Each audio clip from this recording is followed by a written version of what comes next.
penyidik tuh mirip-mirip sama detektif. Sepak bola itu semacam strikernya. Rekor saat ini sih kita pernah bikin itu berkas perkara sampai 11 cm. Aku sih bawa asik aja kalau penyidikan gitu ya. Series keduanya, belum lagi series ketiga, masih banyak kok. Pokoknya kita itu jalan dari pagi sampai dengan malam hari. Kita sampai masuk ke tempat laundry, pura-pura mengantar laundry lah. Wah, ternyata kita hampir salah target. Ternyata yang rumahnya yang kita mau incari ini ternyata rumah dukunnya, dukun target kita. Oh, jadi dia pakai dukun? Apa gimana? Ya, apa? Mistis juga ya, agak betul. Mistis.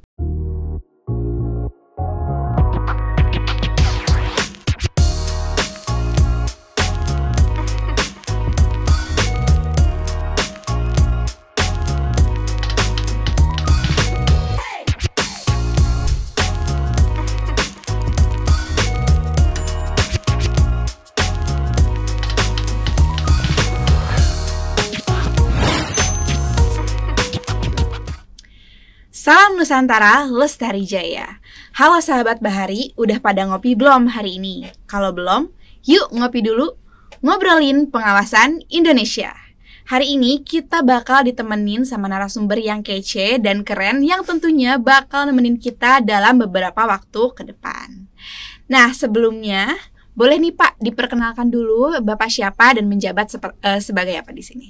Oke, nama saya Syarif Maroni, SHMA. Saat ini sebagai analis hukum muda di Direktorat Penanganan Pelanggaran. Nah, saya sebenarnya juga sebagai pengambil teknis untuk kerjasama penegakan hukum.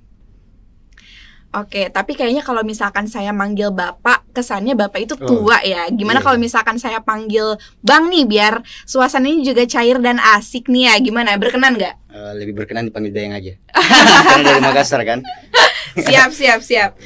Oke, sahabat nih. Kita kan udah dengan Pak Syarif ya, dan tentunya kita bakal ngomongin tentang penyidikan atau PPNS Perikanan nih Pak. Boleh dijelasin nggak sih apa itu PPNS Perikanan? Oke, PPNS Perikanan itu merupakan penyidik pegawai negeri sipil.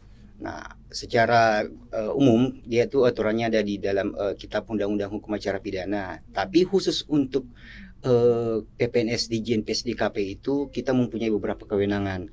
Nah, itu salah satu antara lain itu menyidik pelaksanaan tentang tindak pidana perikanan, kemudian tindak pidana pengelolaan wilayah pesisir dan pulau-pulau kecil.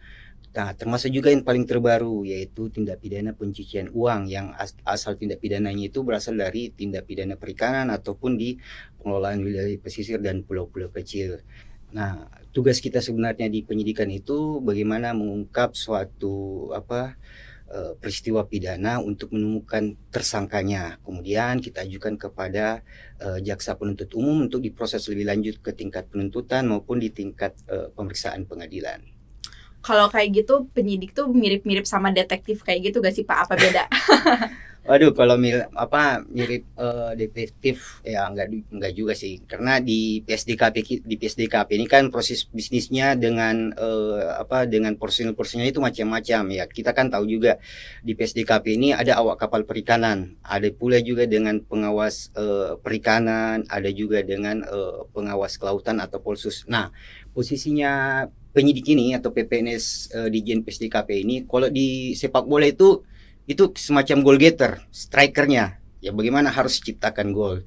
Nah, itu kan semua tindak pidana atau kejahatan ataupun pelanggaran yang telah ditangkap oleh awak kapal ataupun yang telah diperiksa oleh pengawas kelautan atau pengawas perikanan, ini kemudian diserahkan kepada kami selaku penyidik. Nah, tugas penyidik ini bagaimana untuk mengungkap suatu kejahatan ini dengan mencari tahu siapa sebenarnya pelaku tindak pidana itu. Nah, itulah saya selalu bilang bahwa penyidik itu kayak striker. Nah, tapi ya tidak selain sebagai striker, penyidik juga itu ya harus punya wawasan karena akan banyak menulis di berkas perkara kayak gitu. Oh, berarti harus ada ilmu penulisannya juga ya Pak. Betul. Oke, selanjutnya nih, kalau misalkan kayak gitu, langkah-langkah apa saja sih yang ada dalam proses penyidikan? Nah, untuk langkah-langkah proses penyidikan setelah kami diserahkan kasus itu biasanya penyerahan kasusnya dari pengawas perikanan ataupun dari pengawas kelautan atau bisa juga langsung dari awak kapal perikanan. Itu kami laksanakan dulu, diterbitkan dulu namanya surat perintah penyidikan. Nah, ini yang biasa menerbitkan ini dari kepala pangkalan kita atau dapat saat ini juga dapat langsung oleh dari Direktur Penanganan Pelanggaran. Setelah ada surat perintah penyidikan itu artinya start awal penyidikan kita telah dimulai. Nah, itu nanti dari sprindik itu sampai kepada penuntut umum atau jaksa itu nanti penyidikannya selama 30 hari.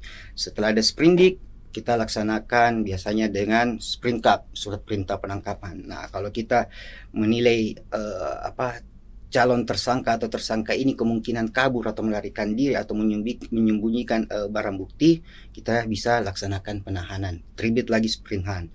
Nah, kemudian di sela-sela itu juga kita laksanakan pemeriksaan beberapa saksi. Nah, ya tergantung kasusnya bagaimana. Kalau banyak kasus ya banyak juga kita periksa. Pernah sampai satu berkas perkara itu kita periksa sampai 20 saksi. Nah, setelah banyak juga ya, Pak? Iya, banyak juga tergantung kasusnya juga. Ada juga palingan biasa kita periksa saksi dalam satu berkas perkara itu hanya 5. Jadi tergantung inkasu. Nah, setelah melaksanakan pemeriksaan saksi, barulah kita melihat nih apa alat buktinya sudah cukup nggak. Nah, kalau alat buktinya sudah cukup, baru kita tetapkan tersangka. Setelah kita menetapkan tersangka, kemudian kita periksa lagi dia sebagai BAP lagi sebagai seorang tersangka, kemudian kita proses, kita susun lagi resume berkas perkara. Nah, yang tadi saya bilang kita butuh skill menulis tuh. Nah, di dalam resume berkas perkara itu ada bagian 2 hal yang terpenting, analisa yuridis dan analisa kasus. Disitulah skill seorang penyidik untuk menulis, untuk menghubungkan berbagai fakta-fakta yang didapat pada saat penyidikan. Bagaimana kita membuat suatu kronologis lengkap dari mulai awal sampai akhir. Nah, untuk menceritakan analisa kasusnya. Kemudian dalam analisa yuridis kita juga melihat fakta-fakta yang kemudian dihubungkan dengan alat bukti untuk masukkan dalam unsur-unsur pasal. Misalnya nih unsur pasalnya tentang unsur setiap orang ini juga tidak sembarang juga kita tidak sembarang juga kita comot-comot sana sini ya. Kita harus buktikan dari mana kita mendapatkan alat bukti unsur setiap orang. Belum lagi masuk ke unsur dengan sengaja. Nah, itulah seninya dalam penyidikan. Selain intuisi untuk melaksanakan penyidikan, kita juga harus punya skill untuk menulis di dalam suatu resume perkara. Setelah semuanya beres berkas perkaranya, biasanya kita dibantu oleh petugas Mindik itu menjilid berkas perkaranya ya. Rekor saat ini sih kita pernah bikin itu berkas perkara sampai 11 cm tebalnya. Tebal banget, Pak. Ya, 11 cm tebalnya dengan resume perkaranya ya ada 200 halaman itu 11 cm. Kita ini sebenarnya tergantung kasus juga, dia biasa juga palingan ya hanya 8 cm kayak begitu. Nah, setelah berkas perkara kita jilid, kemudian kita serahkan kepada jaksa penuntut umum untuk dilaksanakan proses selanjutnya, itu proses penuntutan gitu, Mbak. Oke, ini kan langkah-langkahnya itu lumayan panjang ya dalam Ya. satu kasus. Biasanya satu kasus itu berapa lama sih sampai si kasus itu terselesaikan? Nah, kalau satu kasus itu, kalau menurut undang-undang itu 30 hari. Itu 30 hari pelaksananya. Tapi biasa kalau kasus kecil ya itu dalam waktu 2 minggu juga sudah selesai. Tapi yang pengalaman saya secara pribadi untuk kasus-kasus yang kategori muda itu yang melaksanakan itu biasa dari rekan-rekan teman penyidik di UPT kita. Tapi kalau sudah dalam kasusnya ini kategori berat, sulit, rumit dan menjadi atensi publik dan atensi pimpinan, biasanya kami ditugaskan oleh pimpinan Direktorat Penanganan Pelanggaran untuk melaksanakan untuk tim pusat turun ke lapangan untuk melaksanakan penyidikan. Nah, biasanya itu kita makan waktu sampai 1 bulan. Tapi untuk global secara kasus pernah kami tangani di Pati itu mulai dari bulan Agustus sampai Februari 4 bulan. Tapi itu kita 4 berkas perkara karena mulai dari pelaku lapangan sampai kepada beneficial owner-nya. Itu dalam satu kasus, Pak? Sebenarnya ini satu kasus tapi kita bagi 4 berkas perkara. Oh. Nah, dia itu butuh waktu itu hari dari Agustus sampai dengan Agustus 2022 sampai dengan Februari 2023. Iya. Biasanya kasus yang sering ditangani itu kasus yang seperti apa sih? Nah, umumnya kalau di kita di PSDKP yang paling umum kita tangani itu kasus terkait dengan illegal fishing. Nah, illegal fishingnya berupa apa itu macam-macam. Illegal fishing yang paling banyak kalau di daerah barat itu khususnya di pangkalan PSDKP Batam, Belawan ataupun di Lampulo itu marak dengan kapal ikan asing yang masuk ke Indonesia. Nah, itu kan ilegal kalau kapal ikan asing masuk ke Indonesia untuk melaksanakan penangkapan ikan. Nah, kalau di daerah timur itu biasa banyak kasus juga terkait dengan destructive fishing atau penggunaan bom ikan. Nah, kemarin juga di daerah Jawa di Cilacap ada juga kasus dengan pemalsuan dokumen kayak gitu. Jadi ya bervariasi lah, tapi mayoritas kasus itu illegal fishing oleh kapal asing kayak gitu. Oke. Biasanya tuh motif yang sering dipakai oleh para penangkap ikan ilegal ini tuh apa sih, Pak? Nah, motifnya itu kalau saya bicara kasus mayoritas dulu ya, kalau kapal ikan asing. Kalau kapal ikan asing itu motifnya itu biasa dia menggunakan kapal dari negara A misalnya. Kapal dari negara A tapi benderanya dari negara B. Nah, itu juga biasa banyak motifnya. Kemudian jadi juga, ngegocek gitu ya, Pak? iya, kayak baru-baru ini kan yang lagi hits kemarin kan ada katanya bendera Rusia, tapi kapalnya ya belum tentu kapal Rusia, belum tentu juga kapal Rusia. Kita lihat juga di video-video kan ABK-nya bukan ABK Rusia juga. Nah, itulah salah satu trik ya, trik-triknya juga. Nah, itu untuk kapal-kapal ikan asing, belum lagi dengan kapal terkait dengan kasus destructive fishing. Nah, kalau destructive fishing itu biasanya menggunakan banyak orang-orang atau nelayan-nelayan kecil. Nah, orang-orang atau nelayan kecil itu yang banyak terjadi. Jadi sampai kalau kita bicara tentang kasus di DF itu banyak pelaku-pelakunya itu ya orang-orang kecil, tapi ya kita nggak tahu kan lari kemana sebenarnya ini kan. Nah, inilah yang nantinya akan coba kita insya Allah kita bisa bongkar untuk bagaimana sih sebenarnya hilirnya DF itu lari kemana gitu, Mbak. Oke, selanjutnya kalau misalkan dalam penyidikan itu kan pasti ada kendala ya. Nah, biasanya kendala yang sering dialami itu dalam penyidikan apa aja? Kalau bicara kendala saya secara pribadi, aku sih bawa asik aja kalau penyidikan gitu ya. Ya bawa asik aja. Kalau secara pribadi kendalanya itu apa ya? Untuk menemukan alat bukti itu sebenarnya ndak sulit untuk menemukan alat bukti atau barang bukti karena semuanya sudah tersedia nih, barang bukti sudah tersedia. Tinggal bagaimana barang bukti ini pintar-pintarnya kita sebagai seorang penyidik menjadikan ini sebagai alat bukti. Nah, dengan melihat fakta-fakta yang ada. Kemudian kalau biasanya saya melaksanakan penyidikan itu, saya bikin grand design-nya dulu. Pemetaan kasusnya itu bagaimana supaya saya bisa menganalisa di mana akan saya bisa temukan alat bukti itu. Nah, kalau bilang kendala, insya Allah saya secara pribadi sampai saat ini belum ada. Paling kendala di luar kasus lah, kayak paling kendalanya kayak apa ya kangen keluarga kayak gitu. Ya nggak ada sih kendala kalau saya secara pribadi nggak ada kendala itu. Gitu, kalau misalkan nih Pak, ada ABK asing, dia kan kalau ditanya-tanya gitu dia kan nggak bisa pakai bahasa Indonesia ya Pak? Ya. Itu ada translator atau gimana? Nah, itu juga ada satu pengalaman saya waktu di bulan Maret di Batam. ABK sama nakoda yang merupakan tersangka itu dia orang Myanmar. Kebetulan kapalnya itu kapal dari Malaysia. Dia itu warga negara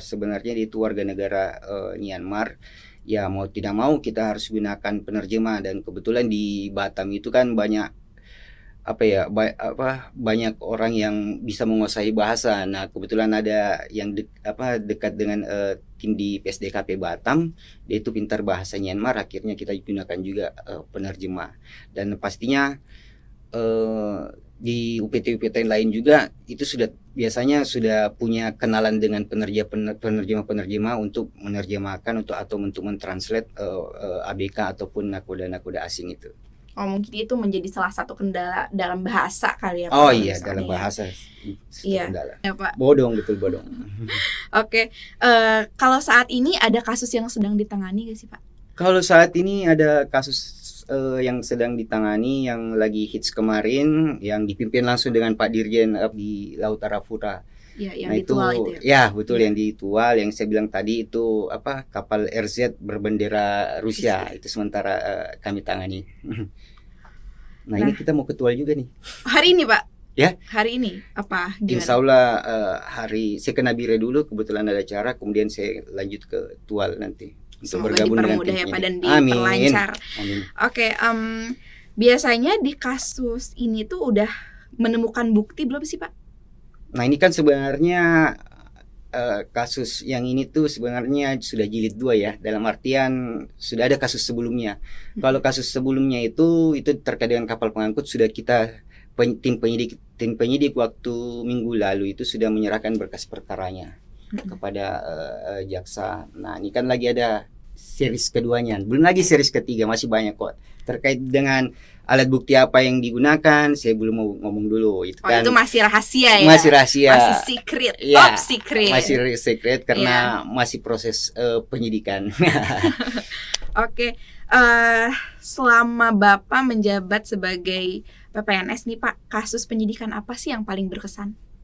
Paling berkesan itu waktu kasus di semuanya kayaknya berkesan sih, tapi yang paling berkesan sebenarnya itu waktu kasus Pati tahun 2022 akhir 2022 sampai dengan awal-awal 2023. Itu kasus Pati terkait dengan pemalsuan dokumen. Mengapa saya bilang berkesan? Karena itulah pertama kalinya kita PSDKP sebagai penyidik melaksanakan penyidikan betul-betul dari kita menjerat pelakunya itu dari pelaku lapangan sampai kepada beneficial owner-nya. Dalam hal ini penerima manfaatnya. Kalau nggak salah itu hari kami melaksanakan penyidikan itu tuntasnya 4 berkas perkara. Pertama pelaku lapangan, kemudian berkas pelaku lapangan ini sekitar bulan September. Kemudian yang kedua yang kedua itu orang kayak caloknya gitu loh. Orang kayak calo yang merupakan perpanjangan tangan atau pengurus dokumennya. Nah, inilah yang serunya di sini waktu yang kasus kedua, karena dia itu sampai termasuk DPO karena melarikan diri. DPO kita mencari-cari dia itu sampai 1 bulan. Udah buron ya Pak? Ya udah buron. Nah, itu hari yang kenapa saya bilang ini berkesan ya, karena proses DPO-nya ini kita mencarinya itu sampai di wilayah Pantura lah kita telusuri. Nah, itu berkesannya karena kita dibantu oleh tim Resmob Mabes Polri, kita kerjasama nih. Jadi 2 tim turun ke sana, 1 dari Mabes Polri Resmobnya. Nah, berkesannya itu karena ya pokoknya kita itu jalan dari pagi sampai dengan malam hari. Itu berhari-hari, ada sampai 1 minggu. Pernah kita sampai masuk ke tempat laundry, pura-pura mengantar laundry lah. Kayak Intel gitu ya Pak? Iya, kayak Intel. Kemudian kita nih pernah tuh hari 1 malam sebelum dia target kita ditangkap itu, pernah kita sudah kunci posisinya sebenarnya ya, udah dikunci posisinya. Ya sudahlah, kita intai. Nah, kita bagi tim.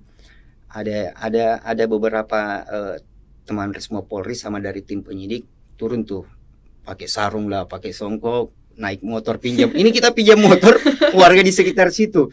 Itu kita yang berkesan itu kita pinjam motornya dari pagi sampai malam sampai galau itu yang pemilik motor. Wah, kita keliling daerah situ kan. Kita keliling daerah situ. Itu kenapa kita keliling? Karena sebenarnya posisi target kita itu sudah terkunci, tapi kita belum pastikan dia ini posisi di rumah yang mana. Iya, masih kabur ragu ya. Akhirnya kita turun ke sana, laksanakan penyamaran dengan tim Resmo Polri untuk mencari tahu sebenarnya dia ini target kita di posisi rumah yang mana ya. Nah,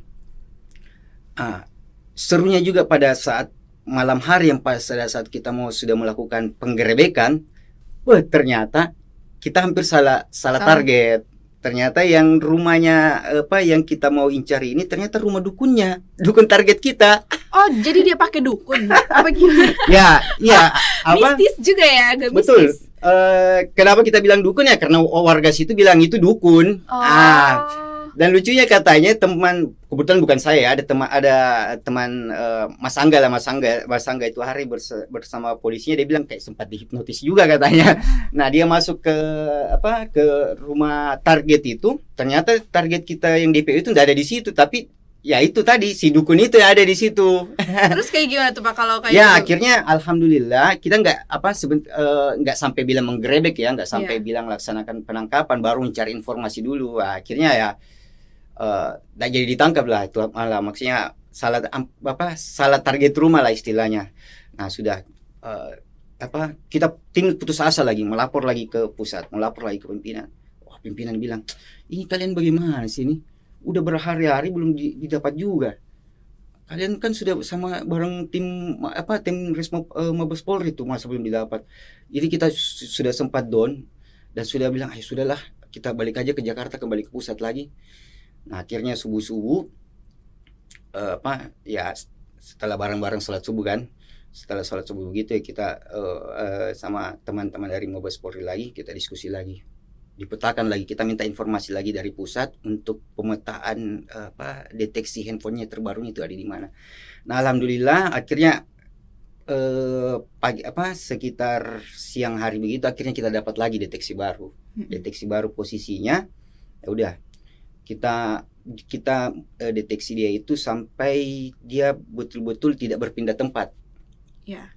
Oke, kita nongkrong di mana lah, nongkrong di kafe lah, pokoknya kita nongkrong itu dari siang sampai malam itu kita nongkrong dekat situ untuk supaya memastikan si target ini nggak berpindah-pindah. Nah akhirnya malam hari dia sudah posisi di rumahnya, ya udah kita sudah yakin, kita sudah tanyakan ke Pak RW RW lingkungan di situ.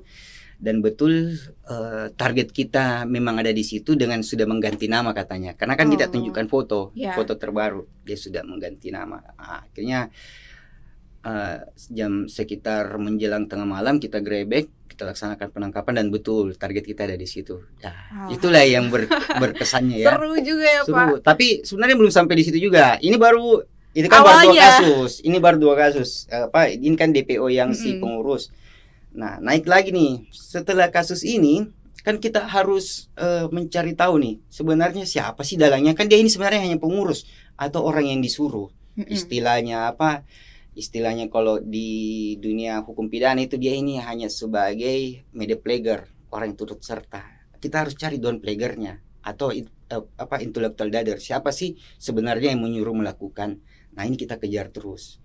Nah, setelah dari sini akhirnya kita dapat siapa yang menyuruh melakukan dan siapa yang memalsukan. Nah, pertama saya cerita dulu siapa yang memalsukan. Nah, ternyata siapa yang memalsukan ini ternyata dia itu juga pemain loh. Jadi dia bukan hanya pemain palsu dokumen perizinan berusaha begitu.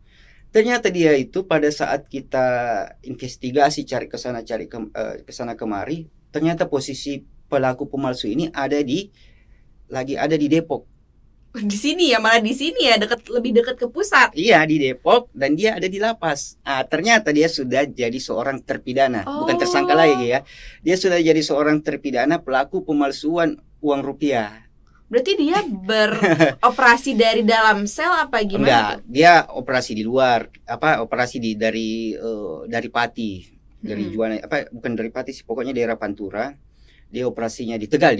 Dia operasinya di Tegal, tapi ditangkap oleh tim kalau tidak salah dari Polda Depok melaksanakan penangkapan karena dia terjerat juga kasus pemalsuan uang. Oh, jadi udah ketangkap udah ketangkap duluan. Nah, akhirnya kita laksanakan penyidikan untuk pelaku pemalsunya ini, ya kita jerat juga. Kan dia sudah terpidana sebagai pemalsu uang rupiah nih. Nah, kita masuk dia juga sebagai statusnya jadi tersangka kasus tindak pidana perikanan terkait dengan pemalsuan dokumen. Nah, tidak berhenti sampai di sana. Masih ada lagi ke tingkat aktor intelektualnya atau beneficial owner-nya. Nah, inilah yang dulu heboh itu, dia ternyata merupakan oknum PSDKP KKP. Dia oknum PSDKP. Ya, kita nggak pandang bulu loh dalam melaksanakan penyidikan.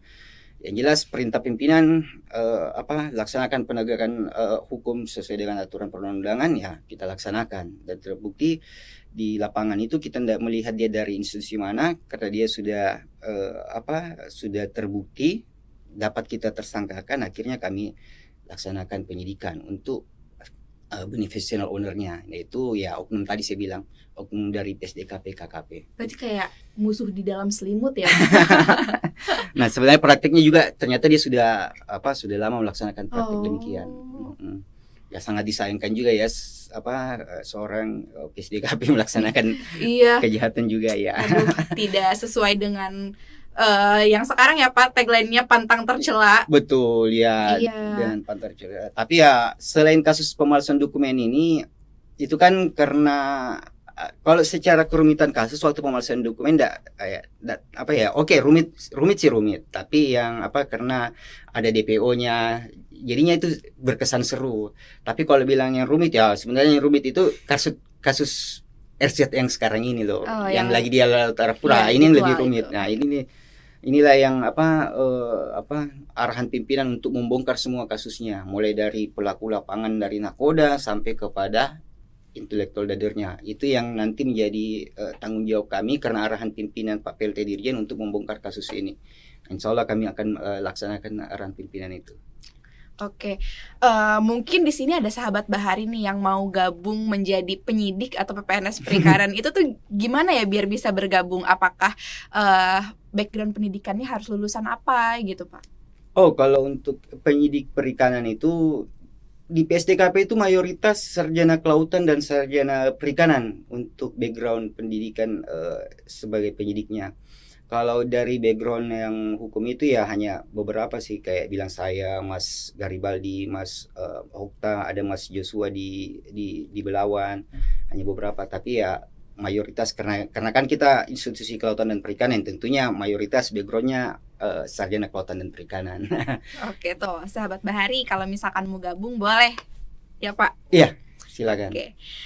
Ini nih Pak, pertanyaan terakhir. Kemarin kan saya sempat dengar tuh kayak ada aplikasi digital untuk penyelidikan online. Itu tuh boleh dijelasin gak sih Pak ke sahabat Bahari? Oh iya, alhamdulillah.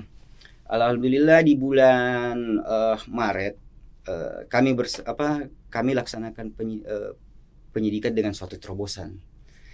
Waktu di Batam itu yang saya cerita tadi, yang kapalnya kapal asing berbendera Malaysia, tapi pelakunya itu nakoda dari Myanmar. Kita laksanakan terobosan itu menggunakan alat bukti elektronik. Nah, ini kan sebenarnya kalau di dunia hukum pidana barang bukti elektronik, kemudian alat bukti elektronik memang hal baru. Kalau di KUHP kan hanya ada 5 alat bukti, belum masuk dulu alat bukti elektronik. Nah, semenjak ada undang-undang informasi teknologi, ada perluasan alat bukti itu, penggunaan alat bukti elektronik. Nah, yang kami gunakan pada saat di Batam itu ya kayak ini handphone. Bagaimana ini handphone yang merupakan barang bukti, kita jadikan ini sebagai alat bukti elektronik. Nah, caranya gimana? Nah, handphone ini kan kalau alat bukti elektronik itu ada 2. Ada namanya dokumen elektronik, ada namanya informasi elektronik. Nah, pada saat kami laksanakan penyidikan, kami laksanakan sita dulu nih handphonenya. Sita handphonenya, kita cari nih dalam handphonenya itu menggunakan aplikasi Celebrite. Celebrite itu bantuan alat dari Interpol, untuk bagaimana mengcloning handphone ini. Nah, dari cloning handphone ini kami temukan ada beberapa video dan foto. Nah, video dan foto ini kami posisikan dia sebagai dokumen elektronik. Nah, misalnya kayak foto itu filenya JPEG kan. Nah, itulah dokumen elektronik. Kemudian video itu filenya MP4. Nah, itulah dokumen elektronik. Nah, setelah kita analisa apa yang ada dalam dokumen elektronik itu, misalnya dari video kelihatan dia kapalnya itu melaksanakan penangkapan ikan kayak gitu kan. Nah, itulah informasi elektronik. Nah, dokumen dan informasi elektronik ini itulah yang kami tuangkan dalam resume berkas perkara untuk dijadikan sebagai alat bukti elektronik. Dan alhamdulillah di tingkat kejaksaan dalam surat tuntutan atau istilahnya biasa rekusitor kalau di pidana itu diterima sebagai alat bukti elektronik. Dan kemarin 2 minggu lalu telah terbit putusan dari Pengadilan Negeri Tanjung Pinang. Alhamdulillah juga diterima alat bukti elektronik kita yang kita gunakan itu kalau nggak salah ada 6 file video dan 6 file video dan foto itu diterima dalam putusan perkara pidana.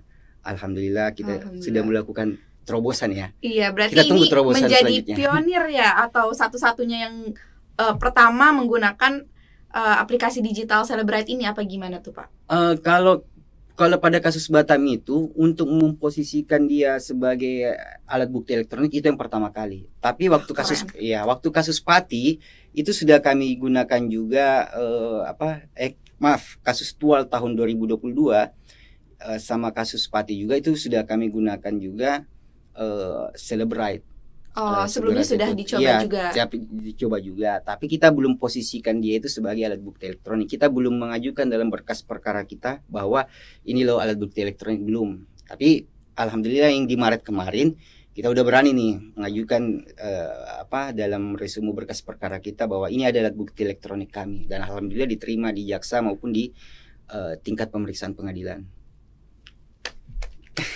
Nah, itu dia sahabat Bahari, bincang-bincang kita mengenai penyidik PNS Perikanan nih. Oke, abis ngopi nih ya, ngobrolin pengawasan Indonesia, aku jadi tahu nih tentang penyidik pengawas perikanan dengan Mas Syarif, Bang Syarif. Oke, terima kasih sudah menyempatkan waktunya untuk hadir di podcast kita kali ini dan ngobrol-ngobrol seputar penyidikan. Untuk sahabat Bahari, nantikan episode selanjutnya di podcast ini yang tentunya bakal tayang di episode selanjutnya. Kalian mau siapa nih narasumbernya? Boleh ya, nanti kalian di ini aja, DM aja di sosial media kita @ditjenpsdkp. Oke, terima kasih Pak. Terima kasih. Oke, PSDKP pantang tercela.